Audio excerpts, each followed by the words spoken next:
So, welcome everyone. I'm very glad and proud to see you all at this, the very first Stockholm Centre of Eastern European Studies webinar on a very timely and important topic. And it's an honor to arrange this webinar together with Pugwash Sweden and in cooperation with Stockholm International Peace Research Institute, SIPRI, and Swedish Defence Research Agency, FY. My name is Fredrik Löfqvist, and I assumed the position as the first director of the new Stockholm Centre for Eastern European Studies on March 15th this year.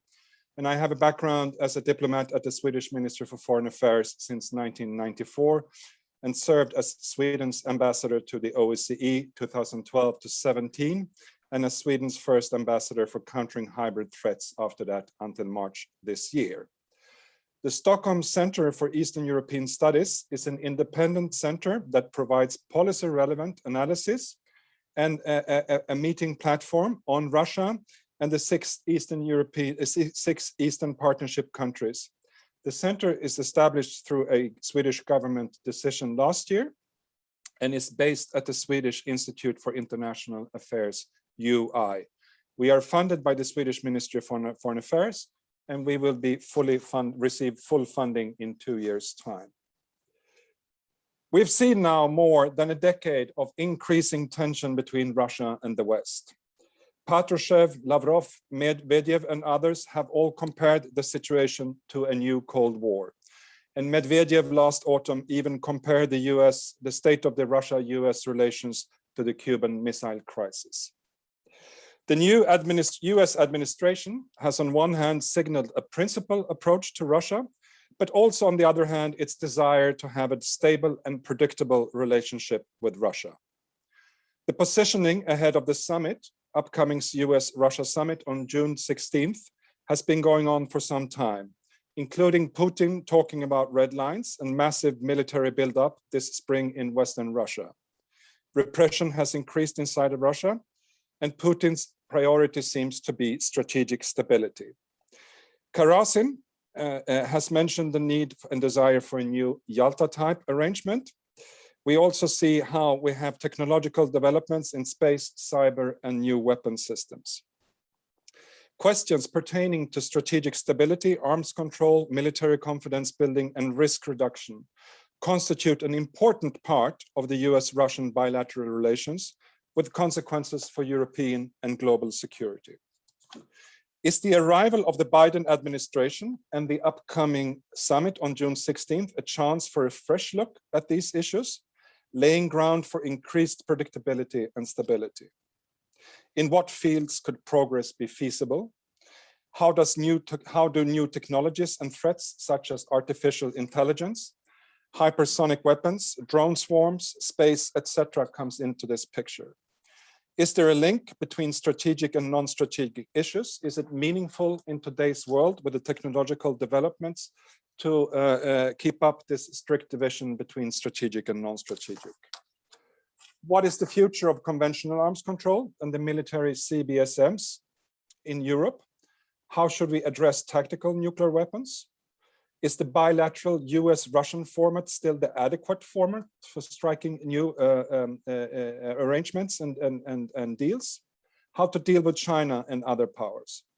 And finally, how separate is this agenda from the broader security agenda, including a rules-based world order and the European OSCE-based security order, related to issues like human rights, democracy, and rule of law, and the conflicts in Eastern Europe and the emergence of hybrid threats?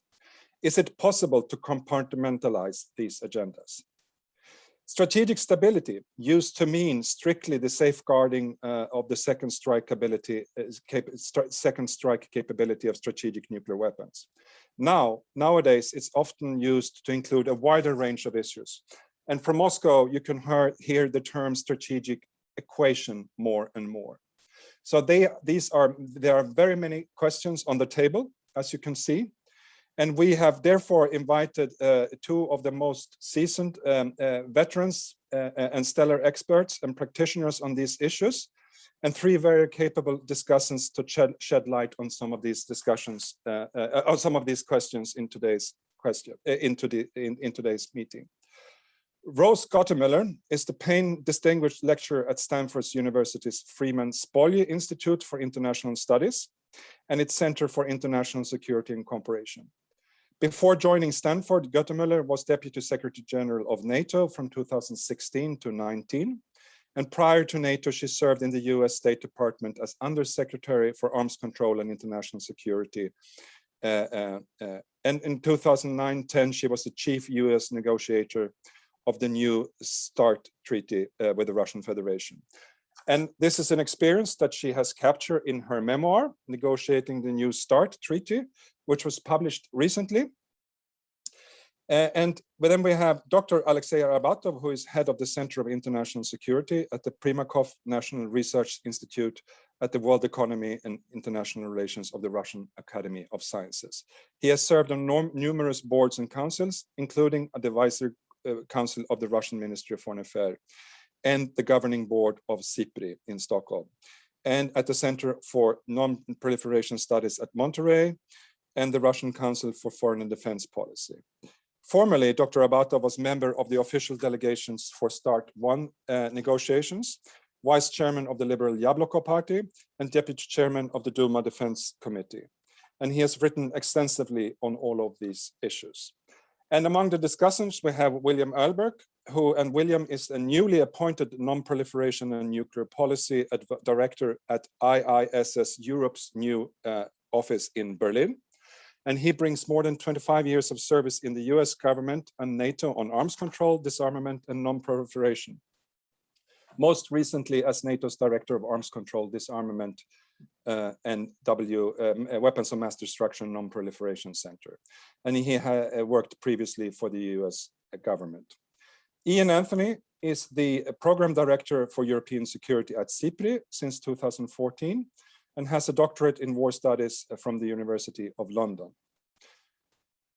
Jon Rydqvist is Deputy Research Director at the Swedish Defence Research Agency and one of Sweden's leading experts and researchers in this field, FOI. Alexei and Rose will start, to be followed by the three discussants, and then we will go over into the question and answers and discussions. And please, everyone attending this, also note that it is streamed on Facebook, from which you can also send in questions. And please use the Q&A function, if those of you who are attending Zoom, to send in your questions. And please also state your full name and affiliation in your questions. And the questions should be short and concise. So without any further ado, it's a great pleasure to hand over the word to you, Alexei.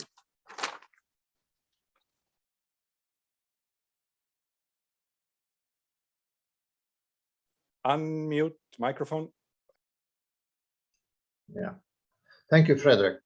If I tried to respond to all the questions that you listed, I would overburden my speech and would not be able to address any of those questions. And the same goes about negotiations. If they are overburdened by various claims and priorities, they get bogged down and usually are a failure. So it's important that the summit, which is coming in the middle of June, gives launch to formal, classic new negotiations on strategic arms between Russia and the United States. Of course, presidents are welcome to discuss all questions that they like to discuss and exchange opinions and maybe exchange some accusations of each other. But if something important is to come out of this summit, then I would like it to be the decision to start the next round of strategic arms control. Of course, 5 years, which we are now having at our possession with respect to the new START treaty, which Rose Gottemiller created 11 years ago, this is good news. And fortunately, we will not negotiate in a vacuum. But on the other hand, during the last 10 years, when we had a very long pause in our negotiations, a lot of problems have accumulated. It's important to mention that during the last 10 years, there were no negotiations, and that was a unique long pause in half a century of Soviet American and then Russian American dialogue on strategic arms control. And we now are bearing some of the fruits, bad fruits of that period. First of all, Russian and American idea of strategic stability differs a lot. Of course, there is now new formula which was promoted recently by the Russian government. Frederick mentioned it. It's called security equation. But it's not something which is to substitute for strategic stability. In spelling out its meaning, Deputy Foreign Minister Sergei Rybkov said that it means that in security equation, all weapon systems, defensive and offensive, nuclear and non-nuclear, that may affect strategic stability and play strategic role in delivering a counter-force disarming strike. Those systems are to be taken into account. Basically, it goes back to the main principle of strategic stability, which was formulated in 1990 in the joint declaration of the Soviet Union and the United States, and which stated that strategic stability is a state of strategic relationship between the states which removes incentives for a first nuclear strike. By incentive for a first nuclear strike, exactly the capability to deliver a counter-force disarming nuclear strike was meant. After that, in START 1 treaty and the following 5 treaties and agreements, this principle was implemented with very good result, ending with the current New START treaty. Now, neither side has any capability to deliver a massive disarming nuclear first strike on the other side. Retaliation is guaranteed. What is more important, the retaliation is assured at much lower levels of nuclear weapons. During the last 30 years, when after we signed START 1 treaty, the warhead number was reduced by 7 times, and the delivery vehicles number was reduced by about 3 times.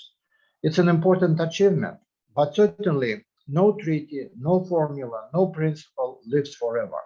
Situation is changing, world order is changing, military technologies are changing, strategic concepts are changing. And so the new treaty, if it's ever will be concluded, and I hope it will have to address many of the new threats to strategic stability. In particular, I think that since the massive nuclear first strike is no longer possible, the new threats are the threat, first of all, the threat of entanglement of long-range precision-guided conventional systems, including the new systems which are on the horizon, the hypersonic systems, boost glide systems, and nuclear weapons, which lowers nuclear threshold and may provoke uncontrolled escalation even from a local conflict. Not a deliberate disarming strike, but uncontrolled inadvertent escalation is the principal threat. The concepts of limited war, limited nuclear war, selective nuclear strikes are another threat. Not all of those will be covered by the new treaty, even if the treaty is successful. But still, hopefully, it will address some of those. For the first time during the last 50 years of Moscow and Washington strategic dialogue, the two sides differ not only on the concept of strategic stability, they differ even on the subject of future negotiations. This is a unique situation. The United States suggests, as can be judged by preliminary leaks and declarations of officials in the new government and those who are close to the new government. The United States would like to limit nuclear weapons, both strategic and non-strategic. Russia, according to its formula of security equation, is willing to limit strategic weapons, nuclear and non-nuclear. This is a very serious difference between two sides because it is the difference on the subject of what we are going to negotiate. Also, for the first time in the history of strategic arms control, it's not the central systems which are the main problem. Traditional sea and land-based ballistic missiles and heavy bombers are no problem. It's the easiest issue to resolve in the new treaty. We can reduce those by certain percentage. This is not the main headache. The main headache are adjacent issues which will appear. One of those I mentioned, it's long-range precision-guided conventional systems. First of all, air-based, secondly, sea-based, and possibly land-based as well. Also, ballistic missile defenses. With reduced levels and with development of new technologies, ballistic missile defense will come back to the agenda of negotiations after a long interval after the ABM Treaty of 1972. Tactical nuclear weapons, which were mentioned, also will be raised. The issue will be raised, certainly at least by the United States. Possibly space weapons and also cyber warfare. So those are the principal, this is the package which will have to be addressed, but I do not think that all of those issues will be addressed at the formal negotiations. I think that strategic offensive and defensive conventional systems, nuclear systems of strategic class, of course, ballistic missile defense, as I mentioned, those are to be the center of attention. With respect to space and cyber, they should be discussed in parallel at different forums. Otherwise, we will topple negotiations. Of course, all those issues that I mentioned require a special session, and it's impossible to comment on all of them. I will just comment on one issue which is relatively new and which may produce the greatest difficulty in the forthcoming negotiations. This is American proposal to limit not only strategic but also tactical nuclear weapons. The main problem here is that it changes the traditional subject of the treaty. If we address tactical nukes, it will no longer be strategic nuclear arms control. It will no longer be START. It will be something new, something different, nuclear arms control or nuclear arms reduction treaty. It's a new subject. What is more, it's not the name. What is more important? The more important is that we will have to address not only delivery systems, but warheads as well. And not only deployed warheads, which are those warheads which are deployed on strategic ballistic missiles, but also non-deployed warheads. From this point of view, it does make a difference whether you address tactical or strategic non-deployed warheads. And there are several thousand of those in storages of various types. We have never had experience in controlling them. I would like to get into more detail, but for the shortage of time, I will just give you my conclusion. It's a good idea. We should address it sooner or later, but not now. If we try to address it now, we will not be able to conclude the next START treaty. And that will be very bad, both for strategic stability and for Russian-American relations and for international security. Why? Because any concrete, specific analysis of non-deployed nuclear weapons indicates that in order to agree on a freeze of nuclear weapons, which are in storage, or even more difficult, to set an equal ceiling on those weapons, would require the degree of mutual trust and openness, which would be much greater than the one which we had in 1990s, when we had non-Luger program, when we had high and low enriched uranium exchange program, and when we had lab-to-lab research and physical experiments. We do not have any of that now. And our political relations, we have to build those relations gradually. And the next START treaty might be an important instrument in reviving more or less constructive political relations that would open the way for more ambitious arms control. As for the immediate future, if the United States insists on including non-strategic nuclear weapons, we could agree on a joint declaration not to increase the number of nuclear weapons in storages, politically binding declaration like the one that we had in the early 90s relating to tactical nuclear weapons. In the 1990s, we had a drastic parallel reduction of tactical nuclear weapons by an order of magnitude on both sides, but we did not have any formal treaty and we didn't have verification regime.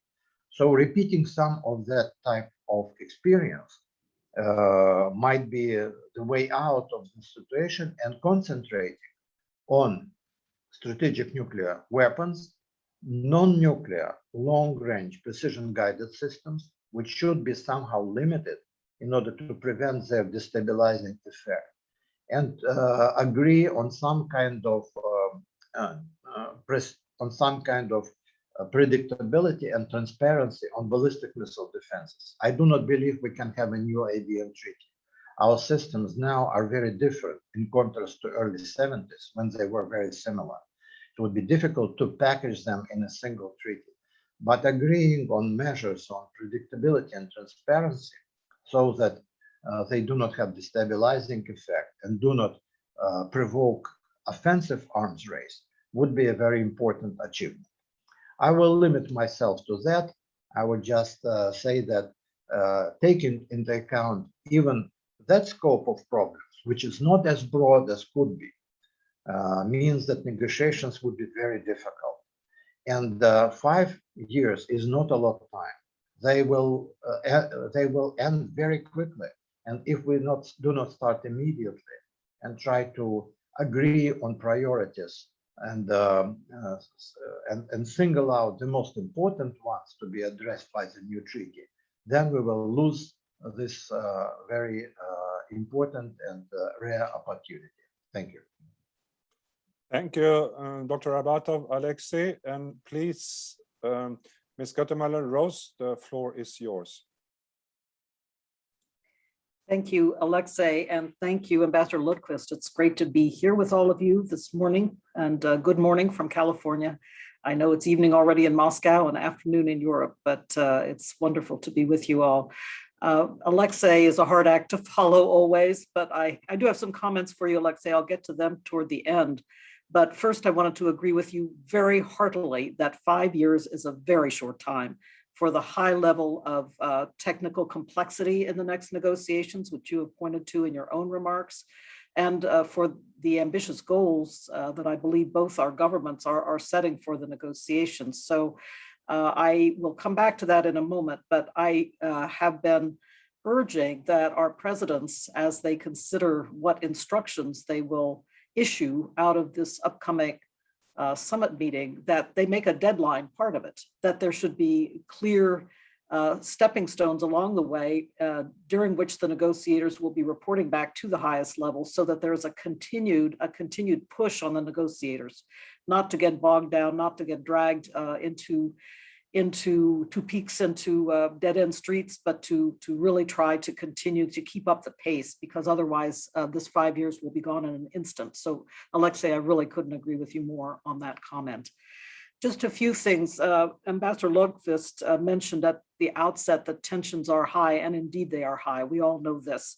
He mentioned Patrushev's remarks that a new Cold War is in place at the present time. You know, really, this is a remark that we have been hearing frequently on both sides of the Atlantic, in Russia, in Europe, but also in the United States, with many commentators speculating on that. But at the same time, and here I wanted to recount what I consider to be a weird juxtaposition, and that is that our two countries seem to want to get down to business. There are many, many problems between the two sides, but they seem to want to get down to business on issues that are of mutual interest. The two presidents spoke in their phone call on April 13th of working not only on the arms control and strategic stability agenda, but also working on trying to advance the peace process in Afghanistan, working on climate change together at a particularly important time since Russia has just taken over chairmanship of the Arctic Council. So it's very timely from that perspective. And I know that President Biden in his own discussions with President Putin on that occasion in that phone call emphasized also working to try to find a solution in Ukraine, for Ukraine, and with Ukraine. So there are a number of topics out there that the two sides seem to be very keen to get down to work on. And so it's a weird juxtaposition between this Cold War-like tension and a desire to get back to the table and work on issues of mutual concern and mutual interest, really. I also note that that very same Mr. Patrushev, National Security Advisor Patrushev, recently met with National Security Advisor Jake Sullivan, and they issued a statement in which they said that they spoke of normalization of relations, which to me seems a rather ambitious level at the moment, but it was, again, part of this weird juxtaposition that I think we should all be attentive to going into this summit meeting in Geneva between President Biden and President Putin, that there is this weird juxtaposition of a desire to get down to work on important issues, but at the same time, there being a high level of attention and grave concern. You know, the news has been full in the United States of these ransomware attacks, which are not, of course, attributed to the Russian government, but the facilitation of Russian criminal activity in the United States and in other foreign countries in the cyber realm is a very serious matter. And I'm sure it is something that will be discussed at the summit table. So how do I see this upcoming period? There's a lot with which I agree that our other spokesperson or other presenter, Alexei Arbatov, already talked about. But I wanted to remark about compartmentalization, which Ambassador Lundqvist brought up, and with a question whether there can be compartmentalization. I am also glad to hear Alexei say that he thinks we should not overload the summit agenda and the negotiating agenda for a new treaty. I also agree with that, with some slight differences, maybe not so slight differences, we can debate that, Alexei, but I do think that we should try as we can, and we always have, to keep the nuclear arms control and the strategic stability agendas in separate baskets and try to work on them very straightforwardly as being in not only our mutual security interest, the notion of having mutual stability and mutual predictability with regard to nuclear weapons, I think, is paramount for both the United States of America and the Russian Federation, but also it's a global concern. It's a global matter. We are the two countries who have 90% of the nuclear weapons in the world. As stewards of those dreadful weapons, we have a special responsibility on the global stage as well to ensure mutual predictability and mutual stability. So I do think that there is a special priority on trying to keep them compartmentalized in separate baskets to work on, no matter what the tensions in the larger relationship. Let me talk about how I'm thinking about the upcoming agenda. I really see it in two baskets, but in two, as I said, compartmentalized baskets. One is related to nuclear arms control and what we are going to achieve further. I am not quite in agreement with Alexei that there are such stark differences between our two sides, with, as he put it, the United States focused on strategic and non-strategic, and the Russian Federation focused on strategic nuclear and strategic conventional. As a matter of fact, as I see it in the New START Treaty and in its implementation, we've already made some early steps, particularly in the area of dealing with both strategic conventional and strategic nuclear. And that is, in the New START Treaty, we had an approach which was called permit and count, that the Russian Federation was especially concerned about US so-called strategic conventional systems. And so we agreed in the treaty, and the United States has not deployed many of them, that they would be permitted under the treaty, but they would be counted as nuclear. Now, this is a small step, I grant you. And if there are more and more deployed conventional strategic range systems that are highly accurate, then this is not going to work in the future. But people have been thinking about it. People have been considering this matter. There is a lot of questioning going on in the United States as to how exactly long-range conventional, even highly accurate systems can add up to the destructive force of a long-range strategic nuclear weapon system. But again, this is a matter that will be debated between US and Russian experts, because I know it's of profound concern to the Russian side.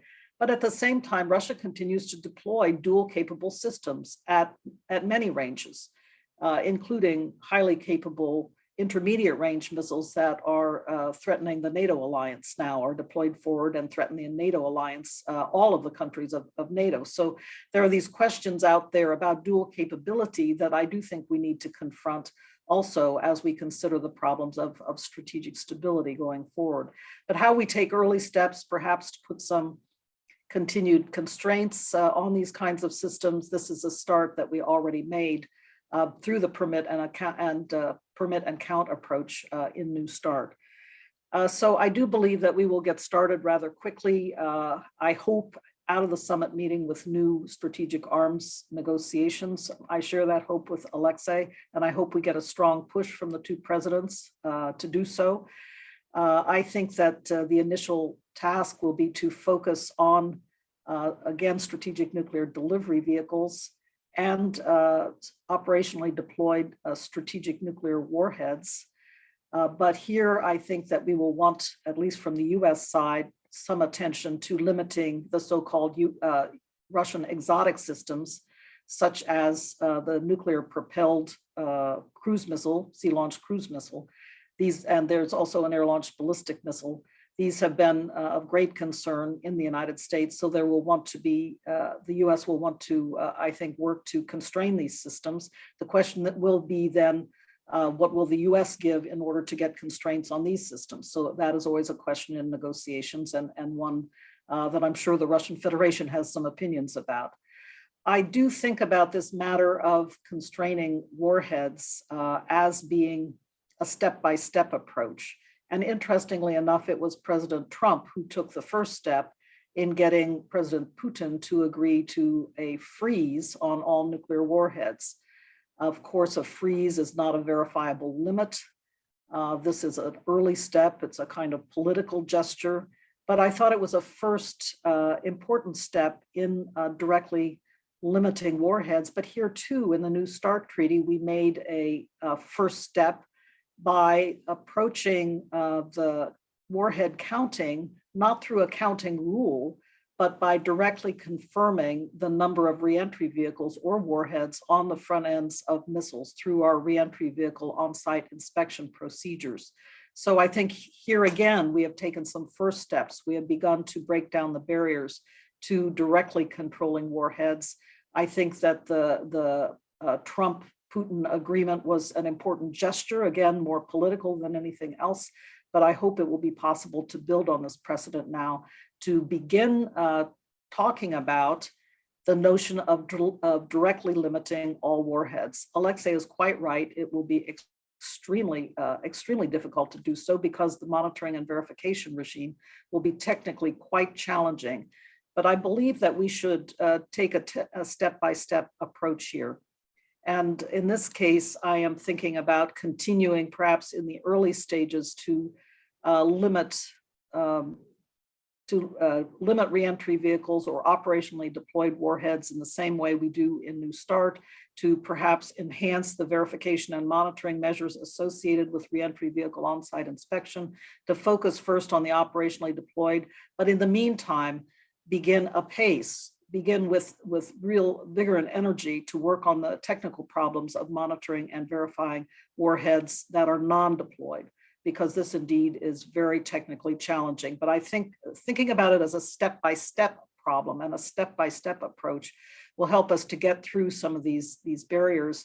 And like Alexei, I very much hope that we can get back to the kind of intensive laboratory-to-laboratory work that we had going on in the preceding periods. We did a lot of work on monitoring and verifying warheads together in the 1990s and even the early 2000s. And we have a lot of experience from working together on the Nunn-Lugar programs and also working together on the HEU purchase agreement. Again, Alexei referred to all of those activities. So I'm just trying to lay out the message that I think there are some precedents here. There's some joint experience here. If the presidents will give the go-ahead, if they will give the go code, we have some opportunities to do some really important work, I think, and pick up some of those threads from 20 years ago, even on the technical agenda. Now, before I give up the floor, I'd like to speak for a moment about the other question that Ambassador Lundqvist raised, which was who else needs to come to the table? I frankly think that China needs to come to the table, but not for the strategic nuclear systems.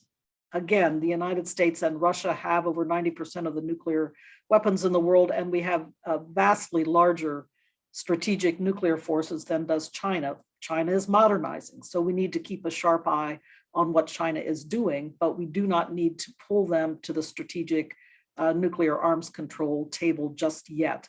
But there are areas where China has some equivalence of capability, and here I think they too may see an interest in coming to the negotiating table. And I see these more as talks to begin with in the strategic stability realm. And here is where I see the United States and Russia also engaging in the strategic stability realm, especially on emerging and disruptive technologies. I put those kinds of discussions over on the strategic stability side of the equation, at least to begin with. And so with China, what would be of interest to them? I believe they have some equivalence in intermediate range ground launch systems. Of course, the United States is very concerned about them as carrier killers. Russian Federation is never going to speak publicly about its concerns about China's intermediate range ground launch systems. But I do believe that China will be keeping a sharp eye on the notion of removing ground launched intermediate range missiles from Europe. This is the moratorium offer that President Putin really sharpened up in October when he talked about removing the 9M729 missile from European Russia, moving those missiles east of the Urals, and putting in place a monitoring and verification regime to ensure that the 9M729 is not in European Russia. In that case, I imagine the Chinese will take note of that fact, and this may be an additional reason that they would be ready to come to the table to discuss constraints on ground-launched intermediate range systems, and also their worry about a new ground-launched cruise missile, conventionally armed, of the United States, I think will heighten their interest perhaps. So here is an area, again, where there's equivalence of capability on the Chinese side, and they may see some interest, beginning with discussions, beginning with strategic stability style talks, perhaps on a trilateral basis, perhaps on parallel bilateral tracks, perhaps in a P5 setting. I don't think we should be too concerned about the negotiating geometry, but figure out how best to have efficient and effective discussions. I do think there are other areas where there's some equivalence of capability on the Chinese side. Their space-based assets are of concern. Their hypersonic glide technology is of some concern.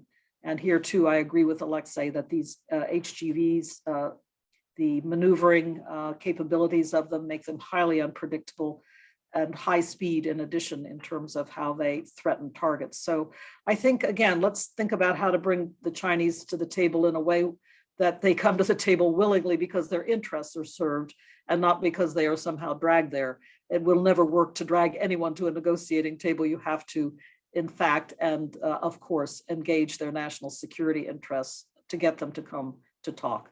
With that, I have a lot more to say, Frederick, but perhaps I'll turn the floor back to you and we can hear from our other commentators. Thank you very much, Rose. And now over to our three discussants. We heard interesting remarks and also focusing priority and with a fairly traditional on a fairly traditional agenda, but in a new setting. So first, I would ask William Erlberg to provide some quick reflections and comments on what we heard, and also then leading us on to the discussion, followed by Ian Anthony and Jon Rydqvist. William, over to you. Thank you so much, Frederick, for having me, and best of luck for the Stockholm Centre for Eastern European Studies. I look forward to many more events with you. It's so hard to follow Rose and Alexei, who just so brilliantly covered so much. I did just want to put a couple things in context. Obviously, Biden's visit includes the UK, the G7, the EU, NATO, and then Russia. We have the announcement today that Russia is pulling out of the Open Skies Treaty following the US withdrawal from last year. And that withdrawal will finalize right in the middle of NATO, EU, and OSCE ministerial season in December. And hopefully coming out of the US-Russia talks, we'll hear about a wide menu of talks from strategic stability. I think Rose and Alexei both highlighted that we need to have a broad agenda on strategic stability. I'm very mindful of what Alexei said about we shouldn't overload the agenda, but at the same time, I look at when real bargains happen is when more things are on the table and you can look at cross-domain bargains. So you wouldn't necessarily put everything in the same talks, but you'd have open desks to talk about all the different issues. And you think about 1970 when there were talks on between the US and the Soviet Union on risk reduction, nuclear weapons, space, ABM, and then multilateral negotiations on conventional arms and European security. And that allowed people to weigh things against each other and have real advances. I think the US and Russia need to set up strategic stability in the same way to be able to talk about many different topics with experts that aren't necessarily linked, but the two sides can see linkages and make progress. To be sure, Rose knows better than anybody what follows New START, whatever we're going to call it, Next START. They need to get started very quickly and really agree what's it going to cover, what's it not going to cover. The US has that legal limitation where they do have to handle warheads that are not covered by New START, so the non-strategic systems, and how we do that will be challenging. I think Alexei nailed it. A political declaration by the two sides in the context of ongoing US-Russian talks on strategic warheads to find a way, some sort of limitation or constraint that between the inactive stockpile and the active stockpile could be very useful. Russia giving a number would be great. An official number of warheads in the active stockpile, including those in strategic, but also not in strategic, would be a great place to start. Give us some confidence that we're talking about the same thing. And then you could build on that as a confidence building measure. As Rose said, there's a lot of work in the past that can be looked at. There's a lot of new work that's going on where in New START, but also with novel technologies to try to get our hands around the hardest question of all, which is accounting for the warhead as the core unit of the next arms control agreement. It would be immensely complex, but I don't think it's impossible. And I do think the strategic stability talks should just be as wide as possible. There's so much to talk about. Mutual restraint in terms of space-based nuclear command and control, or all nuclear command and control would be a nice thing. Talking about this huge problem that Rose talked about, nuclear and conventional prompt strike that has strategic effects is an issue that I think Russia would be very interested in. I think talks with China will be incredibly complex, but that's okay. Baby steps, having US-China dedicated strategic stability talks would be a wonderful thing. And as Rose pointed out, there's a number of different topics you could throw in there. I would love to see dialogue either bilaterally between the US and China, or maybe in the P5 context on creating a Chinese nuclear risk reduction center, modeled after the US-Soviet nuclear risk reduction agreement. But Alexei laid out, there's a lot of things that Russia's going to need to see. We're going to need to have some kind of dialogue on missile defense. The US allergies towards an actual treaty there, but it has to be part of the dialogue. It has to be part of the mix. And what else? Looking at global missile threats, it's not just US and Russian missiles that everyone's concerned about. There's missiles spreading around the world, and we need to look at that. What the future of arms control in Europe is going to look like with the end of the Open Skies Treaty on the table, with CFE, Vienna document. How are we going to see the governance of the use of force in Europe in the 21st century? These are going to be very tough issues. All of these issues, whether it's US-Russia bilateral or more broadly on limitations of systems of global concern, emerging disruptive technologies, space, it's going to require dialogue between the United States and its partners.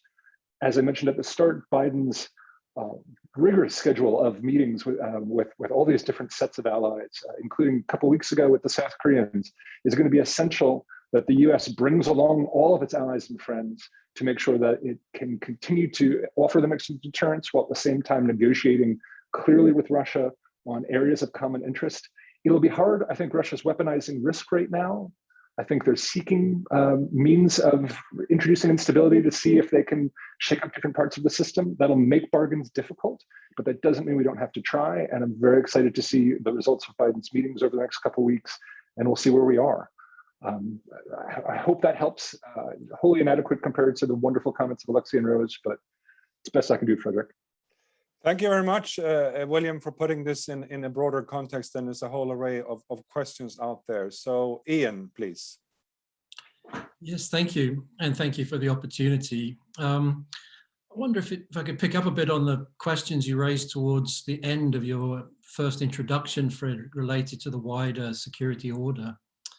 I think it's an interesting time to reflect on that, partly, although dates can be a trap, because we're 25 years on now from the Lisbon document, where we had a common and comprehensive concept of European security agreed. And also as part of the Lisbon document, we had a new framework for arms control. So at that time, we were on a very positive track, I suppose. And what we were thinking about was a web of interlocking agreements, of which arms control was one part. So it wasn't a synonym, it was simply one part of a wider spectrum within that discussion.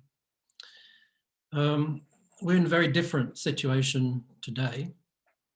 And the primary difference probably is that the risk of conflict, which can escalate to draw in the major powers, is now a planning assumption. Certainly in the Lisbon document, the military factors were not completely excluded. And of course, one of the security risks that they were trying to manage was how to make the enlargement of NATO compatible with building a relationship with Russia. This was the period where the NATO-Russia framework was being institutionalized. But I don't think anybody was seriously thinking about a conflict escalating to the level where it could draw in the major powers to a war. After the strategic shocks of the last few years, that's no longer true. I don't think anybody predicts it or even believes that it's likely, but it's certainly a planning assumption. And you see that reflected in the escalating resource allocation to the military, where even in the very difficult situation of public finances that we saw last year in the context of the pandemic, spending on defense was protected. So if we take that as our point of departure and we think about the upcoming talks, I suppose one of the main things that the presidents are going to have to focus on is problem definition. Are we talking about war avoidance as the central and most important topic today? And I think probably William's allusion to the early 70s is an interesting one there. If you think about the SALT talks, that was essentially a time when the Soviet Union was approaching parity with the United States in strategic nuclear weapons. And the question was how to take a time out. Is that essentially what we're talking about now? Taking a time out while we think about these other security questions? If the problem we're focused on is war avoidance, then I guess this will push us towards what types of agreement will help reduce risks in crisis conditions, if there is a flashpoint. Which comes to the point, I think even the two interventions, especially Alexei's, made it clear how difficult it would be right now to agree a mandate. Is it about freezing? Is it about reducing? If it's about reducing, is it about reducing certain things? If so, what? I think it would be very hard to sit down today and actually write this mandate before the presidents have agreed what problem they're trying to solve. So I think that would be my main expectation, if you like, that the summit, if it's going to be most useful, would start the process of defining the problem, having a concentrated effort to say what problem is it we're trying to solve. And once you've done that, you can think about what the appropriate instruments are. One of those instruments will be arms control, but it will only be one. The countries are now on a path to investing in the increased capabilities that they believe are necessary for their defense and security. They're going to continue to implement those programs. And the task is to make sure that those programs are implemented in a framework where the risk of escalation is reduced to the minimum. So my sense is that that's where they should land. I wouldn't predict where they do land in terms of their conversation. Thank you, Ian. And before John comes in, I would just like to remind all our viewers and listeners that please pose your questions.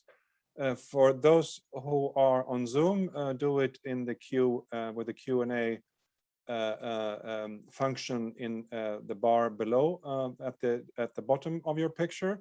But also those of you who are viewing this on Facebook should be able to put questions and they will be forwarded to me. So I already have a couple, but I know there are some people in the audience I know are very keen on asking questions, so please prepare them. John, over to you also from a perspective from Sweden and Northern Europe. Yes, well, thanks a lot and thanks for inviting me. So I think basically what I'll do is start off the Q&A session, but with some comments with it. So, and from the Swedish perspective, and as everyone knows, I mean, Sweden is a small non-aligned player, a partner to NATO, but non-aligned. And we can only hope to influence any future arms control or strategic stability negotiations, whatever the formats are, on the very margins. Yet any deal which is struck between the US, Russia, if China gets involved, or whatever format, it will fundamentally affect Swedish security as well as EU allies. So it's fair in a way anyway for Sweden to think about what this means and how to address its fundamental security concerns in all of these high stakes negotiations. And of course, Sweden's primary problem right now is the Russian behavior, and that's why we're looking at increasing defense spendings. So how does this link to these coming negotiations? Well, I think about three issues when listening to the former presenters. The first is the problem we've talked a lot about. Arms control needs to be reframed somehow. We need to find the different baskets. We need to find which systems, or the US and Russia needs to find which systems and define which systems they think are most destabilizing and which mix to address them, which are most urgent to control and cap. Sweden will ask itself the same thing. And of course, Sweden's outlook is a regional one. So what are the most destabilizing and problematic outcomes of any of these issues? They need not be problematic, but for example, Sweden will be very determined to at least understand if any deal which is made is detrimental to Sweden. For example, I think there is a problem for Sweden if there is some kind of a nuclear freeze or capabilities freeze in Europe that leaves one party much stronger. That would undermine Swedish security. And that leads us to the question, to what degree will not only allies, but also partners or European states be consulted? The second question I think Sweden will look very closely at is the interim period. We have these 5 years. They will run along quickly, but from a Swedish point of view, these 5 years are a period of liability. We haven't successfully yet found a strategic stability in Europe. Armed attack, as the government has said here, against Sweden can still not be ruled out. And thus we're building up. So what steps in the interim period can be taken to increase predictability, increase transparency? And how can we mitigate the problems which are a problem for us? For example, of a treaty such as the Open Skies being defunct. That served us well in Europe. Finally, while Sweden's moved to a more pragmatic stance on defense issues, one that acknowledges the need and value of contributing to combined European defense and deterrence, I would say, in pursuit of strategic stability. It has rejected the nuclear ban treaty as destabilizing, possibly, and possibly detrimental to European security now and in the future. Yet, it continues, like other countries in Europe, to insist that nuclear weapon states honor and move forward on their obligations under the NPT. Should and could the principal parties in these coming negotiations acknowledge the urgency and the risk European countries see if NPT progress is not somehow assured? The problem is, if not, the risk is that alliance cohesion in Europe in the end will be undermined, and that will be negative for strategic stability, if anything. So what do you think are the prospects in all this complexity that also NPT issues can and will be dealt with? And by that, I'll stop. Thank you. Thank you, John. And I think I will pick up there with the first two sets of questions.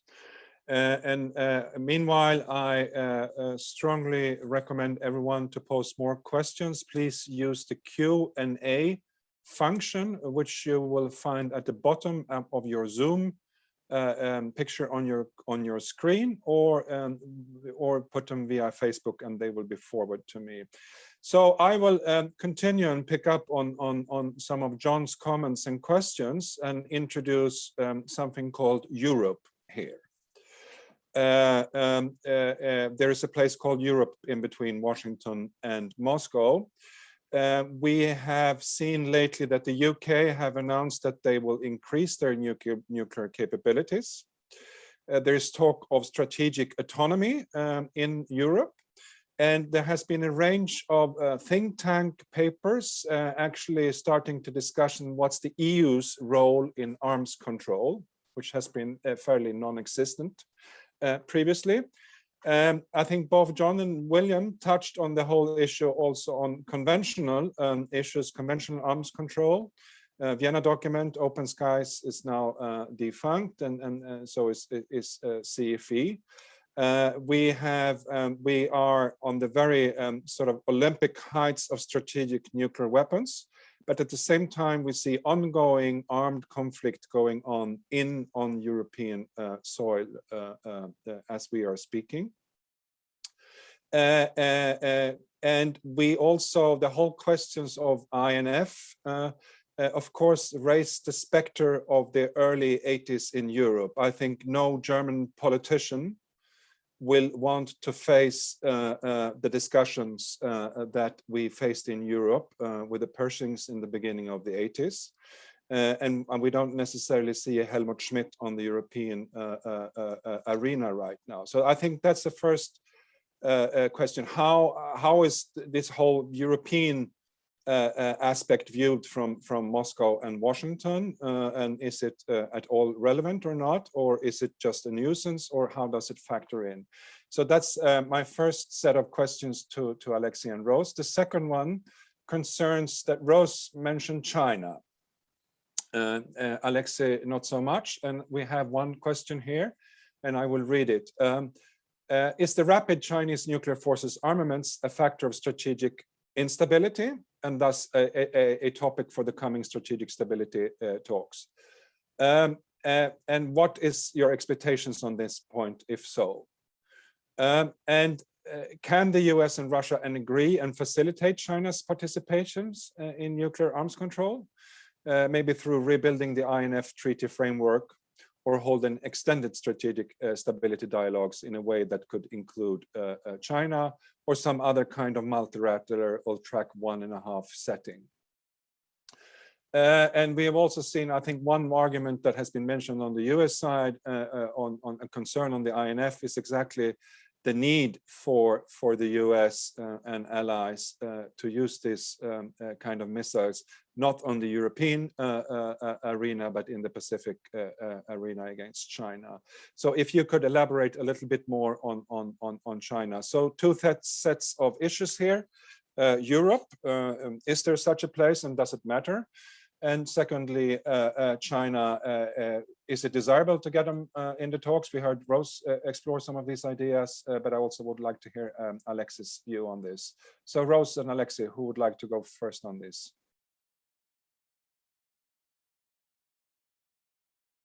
I volunteer Alexei go first.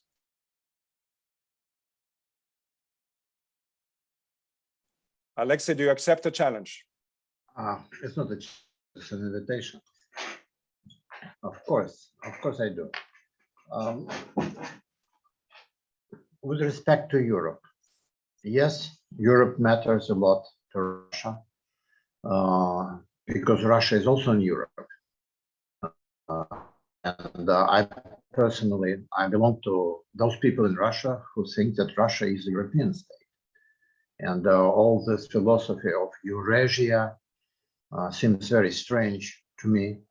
And I, being in Russian politics for more than 30 years, I could never make sense of this idea, could never understand what Eurasian philosophy or Eurasian concept is.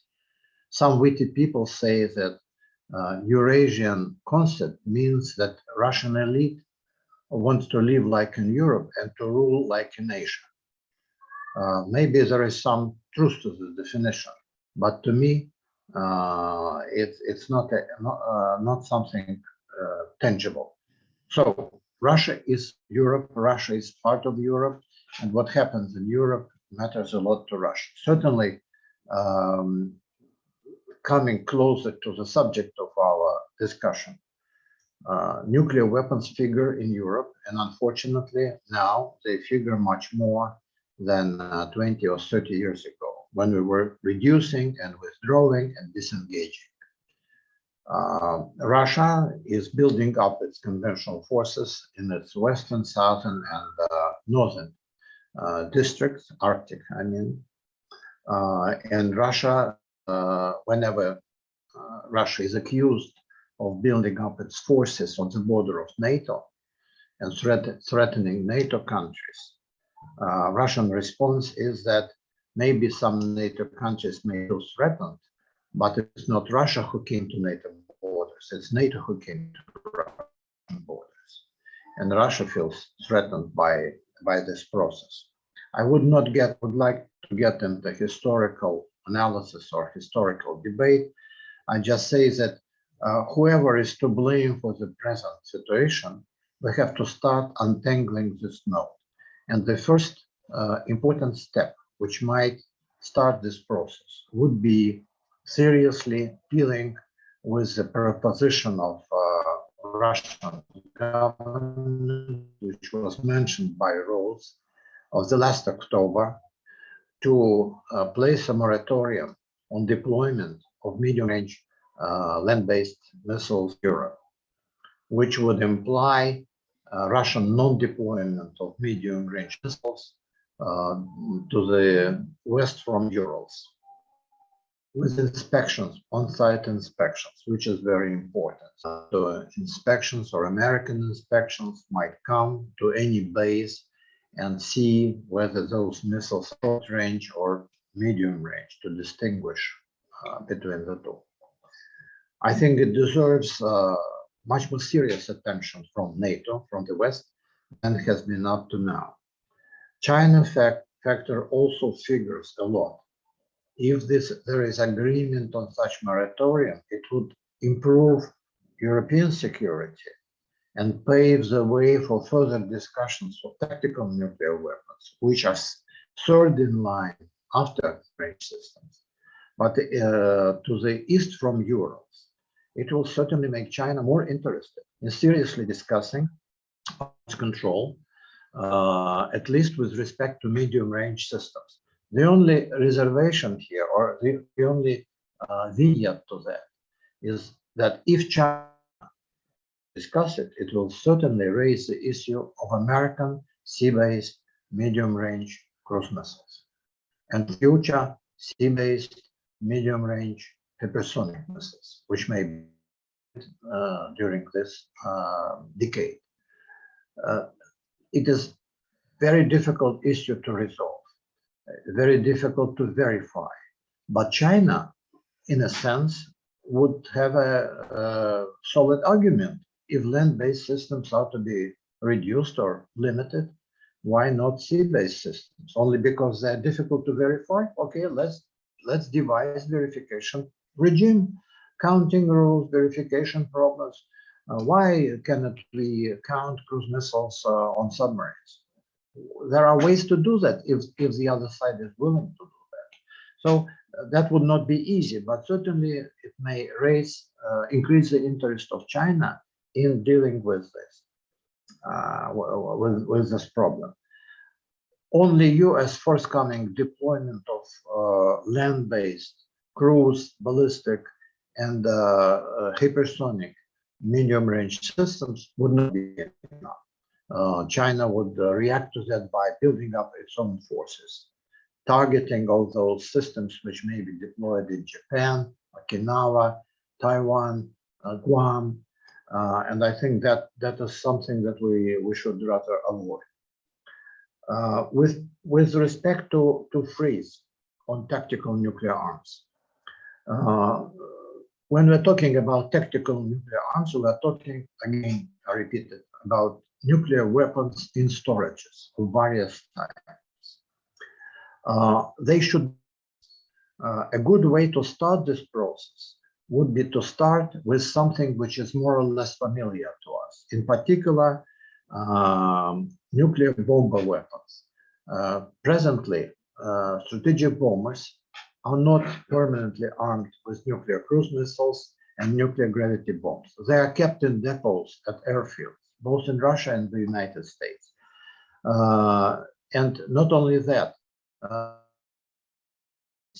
both strategic and tactical. American gravity nuclear bombs are B-61 systems. They are delivered by B-2 bombers, and they are kept in storages. So by starting to count them and devising ways to verify them and to make sure that they are included into the ceilings of the next START treaty will be a good beginning to start counting non-deployed nuclear weapons. If we are successful in doing that, we will think about other weapons which are kept in storages. And about Great Britain, yeah, if China is brought in somehow to US-Russian strategic dialogue, Russia would certainly want Britain and France to be brought into this dialogue. In particular, since Britain recently has given a very good argument in favor of that by declaring that it is going to increase its the number of its nuclear weapons. Presently, Great Britain has about 220 nuclear warheads. Increase to 260, which was declared by Britain, means that Great Britain will arm its 3 operational submarines with full complement of 16 missiles each missile having about 5 warheads. So the Russia will say to that, what if in a few years Britain would decide to fully arm its sea-based missiles, which can carry up to that will bring the number of British warheads 400. If France does the same, 400 plus 400 makes 800. If we discuss with the United States reducing to 1,000, that would be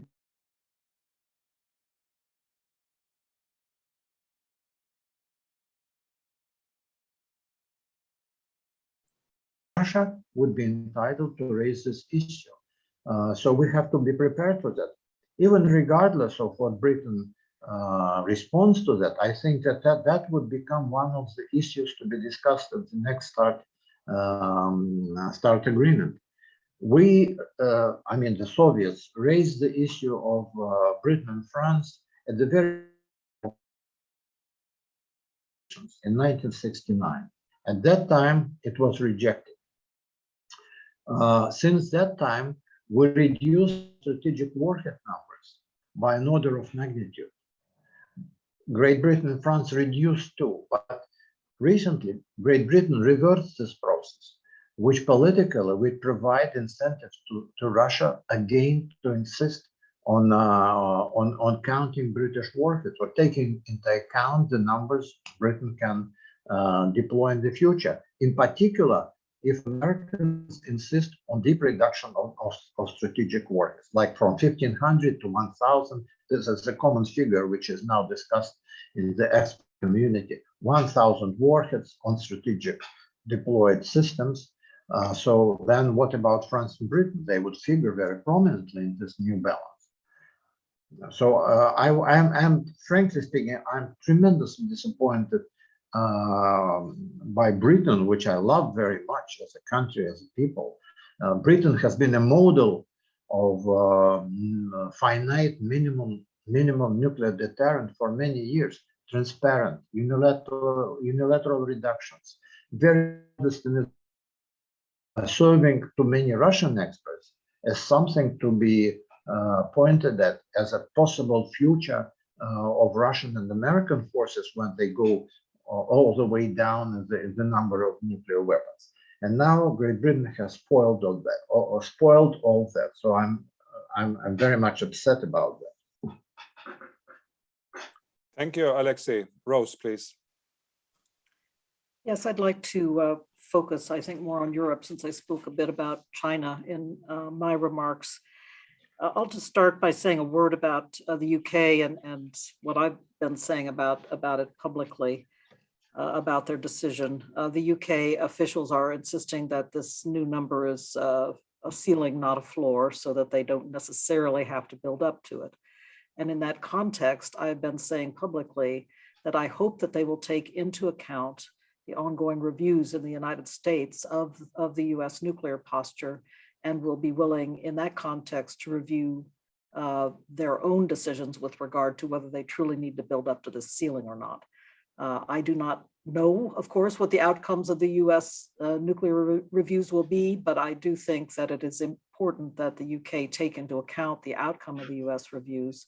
And of course, it is always consulting very closely with the United States on its nuclear posture. So we will see. But the point, again, officially from London is that this is a ceiling. They may not have to build up to it. It would be nice, of course, if they could announce publicly that they weren't planning to build up to this new ceiling, but we will have to see what comes out as this review process continues. That has been my own public stance on this issue. With regard to where we go from here, there are a couple of big issues that NATO is facing. One I've already referred to, and that is the significant deployment of very modern and very capable Russian missiles in the border areas close to NATO borders, also in Kaliningrad. I'm referring not only to the 9M729 intermediate range system, but the Iskander family of missiles as well. These are very capable, highly accurate systems, dual capable. And for the NATO alliance, they represent a destabilizing factor right in the European heartland, deployed as they are in Kaliningrad, from where they can strike essentially all of the NATO countries. So this has been a big issue for NATO, and NATO has considered how to respond. Of course, the decision was made when the 9M729 deployment began, that NATO would consider, and the decision has not yet been fully made, but would consider the deployment of a conventionally armed intermediate range ground launch cruise missile that the United States now has in the development phase, but no decisions have been made about actual deployment. So what else is NATO doing? It really must focus on integrated air and missile defense, which has been so neglected over the years because simply, defense budgets weren't up to it. NATO countries, as we all know from the burden sharing debates of recent years, had been preoccupied with social welfare, with other issues rather than defense spending and modernization of defense equipment. So integrated air and missile defense has been quite neglected in the NATO countries in Europe. And I do believe that this is an area that deserves continued strong attention, as well as some changes in NATO operational practices, further training and exercises, resilience, redundancy, all of the standard factors that go into improving capability and survivability in the event of an attack. But when I think about what the goal should be at the negotiating table, I do believe on the strategic stability side of the equation that we need to be looking at this issue of dual capability and what it means for the future. If we are going to embark on a new intermediate range nuclear forces kind of negotiation, I would make it a regional one. And I intimated that a while ago. My recommendation is to look very seriously at the Russian moratorium proposal to develop a very strong monitoring and verification regime, and to again ensure not only that that Russian 9M729 missiles are removed from European Russia, but stay on the eastern side of the Urals. So that will be very important. So that's one part of the regional puzzle. And then the other part of the regional puzzle is the one I referred to earlier, that this is an area where we try to get China to come to the table. Initially, I think I would say let's ban intermediate range nuclear armed cruise and ballistic missiles in Asia. But I've heard from Chinese experts and also from some Russian experts that they don't really see that as preferable. So I don't know what government positions are. These are in expert discussions that I've been having. But in that case, let us look at how we would develop a monitoring and verification regime that would allow us to place a limit on nuclear armed intermediate range missiles, as well as on their conventional variants, distinguishing between the two. And I think that would be a very, of course, ambitious type of goal, but one, again, where we have some already beginning steps that have been taken. And so we can continue to work on it, not only with the Russian Federation, but also with China. So I've come around to the notion of regional constraints on intermediate range ground launch systems. The question that Alexei raises is an excellent one. What is going to be the fate of not nuclear armed, but I'm sorry, sea-based and also potentially air-based cruise missiles? Well, all cruise and ballistic missiles at intermediate ranges, I would say all countries involved will have an interest in this matter, as there are some considerable capabilities in Russia and China as well. So again, I like to think about trying to keep the task at hand limited to the ground launch systems, which traditionally have been seen as especially capable of a decapitating first strike. But I understand that this will be a question on the agenda going forward. So perhaps I'll leave it at that, Frederick. I know there are other questions on your list. Thank you. We have, I think, a maximum of 15 minutes left. I have two more questions in my chat, and I will post them, and then I suggest that we go back to all of the panelists in reverse order. So we will have our discussants first, and then the final words go to Rose and Alexei. And you may want to comment on these two final questions or any other reflections looking forward after today's discussion. So I have one which is broadening the context a little bit, and that's about a question about Syria and how you would describe the US-Russia relationship in the Syria context right now. The other one is a more technical systems related one, and that you both suggested that limits on strategic missile defenses are not realistic. But the question is, are they not technically easier than limits on long-range precision strike weapons? And what kind of transparency measures could address Russian strategic stability concerns as an alternative to missile defenses limits. So one on missile defense and one on Syria. So maybe we go in reverse order. So John, Ian, and William, a minute, maximum 2 each, and then we go back to Rose and Alexei. Okay, thanks a lot. Well, I think in listening to the speakers, listening to what you have to leave out of the initial discussions, that we only have 5 years to discuss a main new strategic treaty. I mean, we have to continue in Europe. That's at least is my what I draw out of this, to review and revise the mix between deterrence and confidence building measures. And I think we need to jointly, even those non-allied countries like Sweden, look at strengthening the deterrence part of it, or what in Sweden is called the threshold defense part. We have no other choice if our concerns can't be, so to say, talked to or now approached at this time. That includes air and missile defenses, which I think even small countries have to think clearly and distinctly about strengthening. Defenses against long-range cruise and ballistic missiles. And that will be, I mean, might not be a problem. We will have to do it jointly, but it may interfere in coming discussions, and that is part of my concern here, but possibly nothing we can do anything about. So I'll stop there, and thank you for this great seminar. Thank you. Ian? Yes, thank you. Just 2 points really. One on the UK. The earliest that any impact could be felt on the numbers is after 2030, given the timetable for modernization. So the interesting part about what the UK has done is less about the numbers and more about the signal that it's sending.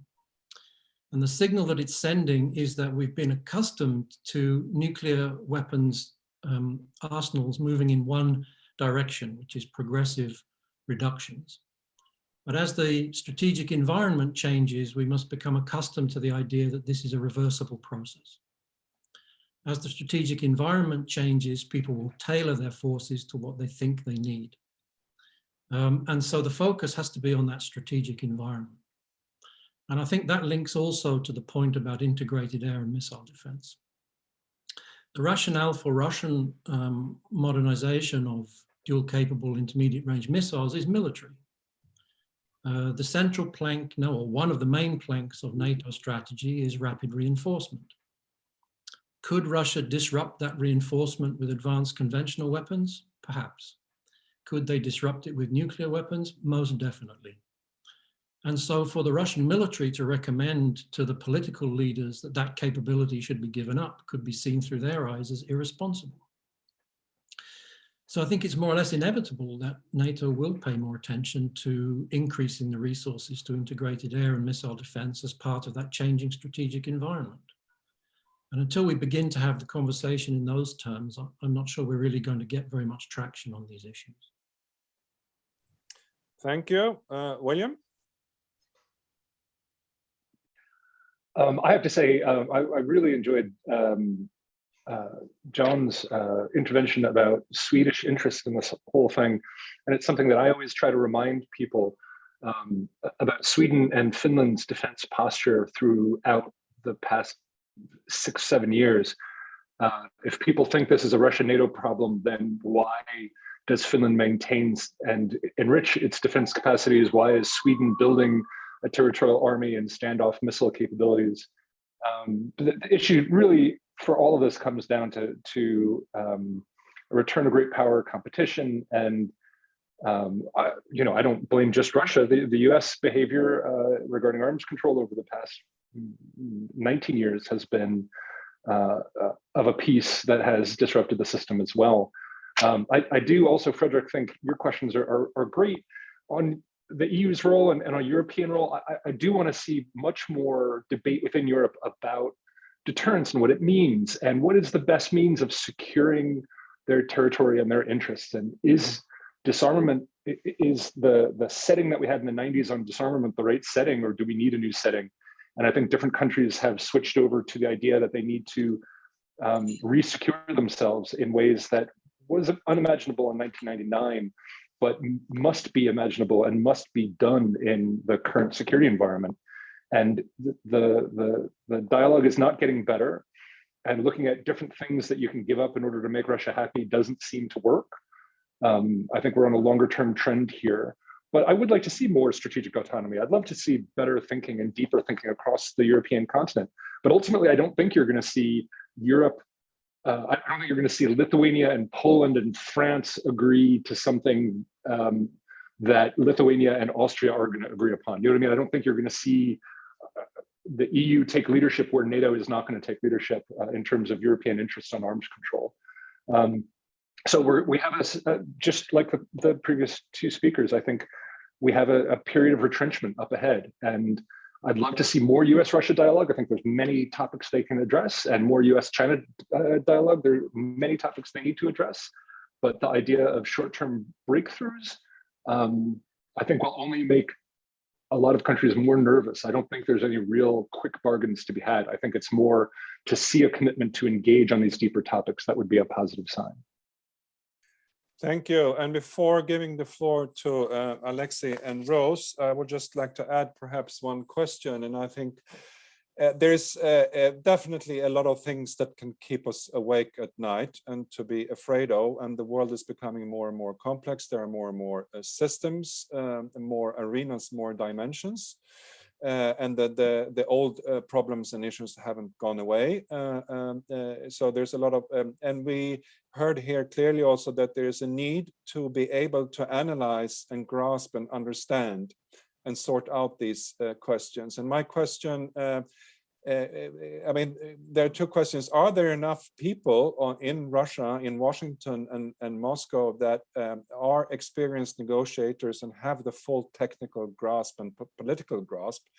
Because arms control is an area where really when high politics and tech, you know, very detailed military technicalities meet, but also in the broader, wider analytical think tank community, are there enough good analysts that can actually help and assist in sorting these very complex and worrying problems out? So please, I don't, maybe Alexei go first, and then Rose, you have a couple of minutes each with final comments. With respect to Syria, I think that US-Russian cooperation was not very fruitful, but at least we managed to avoid some serious clashes. There was some minor, but we managed to avoid it. However, it proved that we cannot unite against international terrorism in abstract. We are always talking about particular groups, particular parties, and sometimes our list of terrorists differs a lot. So that would be my conclusion from what is happening in Syria.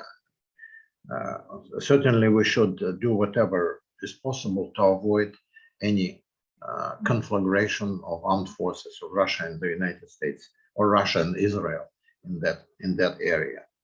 With respect to ballistic missile defenses, the main problem is limiting ballistic missile defenses is that the United States do not want to limit ballistic missile defenses.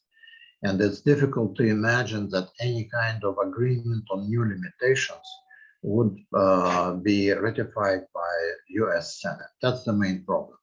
If that problem were not so tough, diplomats and military and technicians would be able to devise the way to both provide for some protection and preclude protection that would be destabilizing, because it would create a possibility of protecting one or the other country from retaliatory strike. For instance, we could agree not on a treaty of indefinite duration, but on a treaty of 10 or 15 years duration, limiting both sides by 200 strategic interceptors. Neither United States nor Russia would deploy more than that. That would be enough for protection against third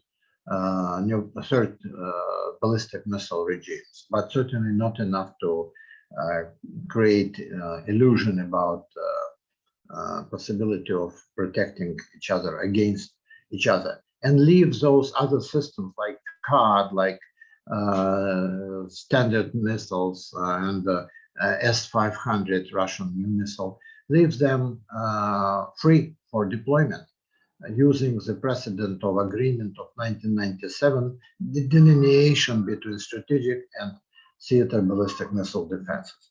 That would be possible if only American political position changed on that. With respect to the staff of government experts and experts at large, I think that Russia has preserved its foreign ministry experts during the times of stagnation of arms control. So I think we are ready.